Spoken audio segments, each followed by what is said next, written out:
Voyons comment créer dans Photoshop un effet de flou de rotation.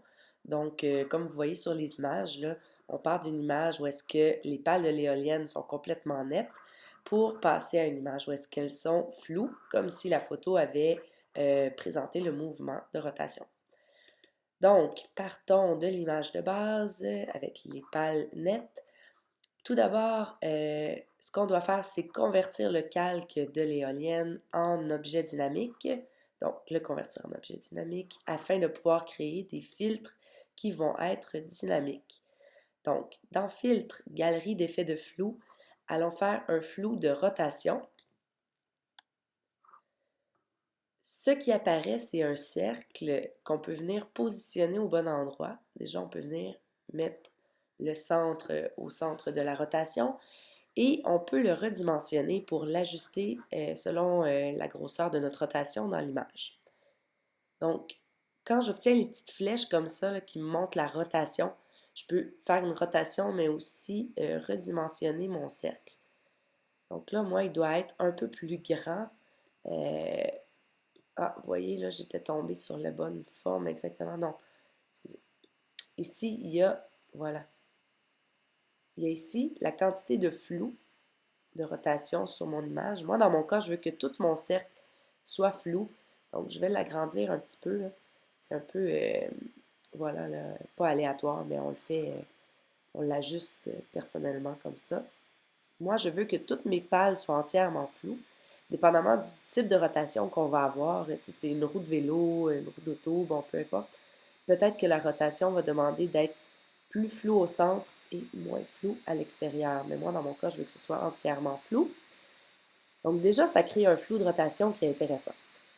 Là, ce qu'il peut y avoir comme option qui vont ajouter là, de la personnalité à votre flou, c'est dans les effets de mouvement.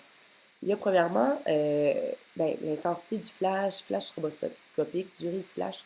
Ce que ça représente, c'est une capacité de représenter le mouvement comme ça le ferait si on prenait en photo avec un stroboscope. Donc, dans ce cas-là, je vois 4 flashs stroboscopiques ici. L'intensité du flash, plus elle est forte, plus c'est net, là, plus le mouvement est figé selon le stroboscope. Ça donne un effet un petit peu surréaliste, là, je dirais, ou pas réaliste du tout quand le flash est à 100%. Donc, on peut le diminuer légèrement comme ça.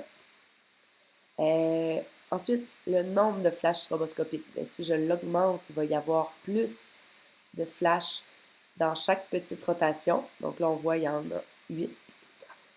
La durée du flash, ça va déterminer le flou finalement qui va se faire dans ce stroboscope-là. Donc, plus je suis proche de 0, plus ça va être franc, plus ça va être loin, disons 4 degrés, plus il va y avoir un flou entre chaque flash. Donc là, je vais diminuer le nombre de flashs pour qu'on voit bien là, ce qui s'est passé. Alors voilà. Ici, il y a l'angle de flou qu'on n'a pas joué ensemble tantôt, mais je peux comme ça augmenter l'angle de flou pour que les pales aient eu l'air de se déplacer plus loin, plus longtemps durant la rotation. Donc là, on peut faire OK. Il y a une seule chose qui cloche présentement, si vous voyez bien, c'est que le poteau, là, finalement, de l'éolienne, également l'arrière, sont flous. Mais ça ne devrait pas être flou, ça n'a pas bougé, donc ça devrait rester complètement net pour pallier à cette petite problématique-là. Si vous regardez, là, quand je désactive la galerie d'effets de flou, je vois que c'est toujours net en arrière.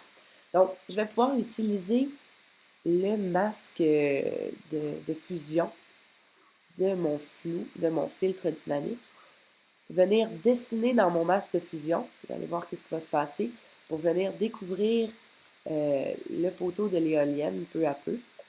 Si je veux faire un travail de précision, là, ce que je suis mieux de faire, c'est de venir masquer la galerie d'effets de flou comme ça, zoomer sur mon document et venir dessiner directement dans mon masque. Là. Je ne vois pas le résultat, mais je sais que le résultat va être quand même bien fait parce que je suis en gros plan et je vois ce que je suis en train de faire. Là.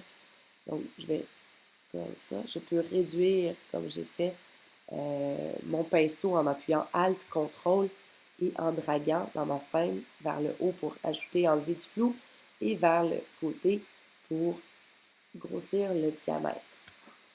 Donc, si je réactive mon effet de flou, je vois que j'ai des petits problèmes là, dans mon masque. Je peux venir le corriger. Je peux voir aussi si je suis allée trop loin à venir dessiner en blanc, comme ça, pour corriger mon masque de fusion. Donc, c'est pas plus compliqué que ça. Mon effet de flou est créé et c'est tout de même assez réaliste.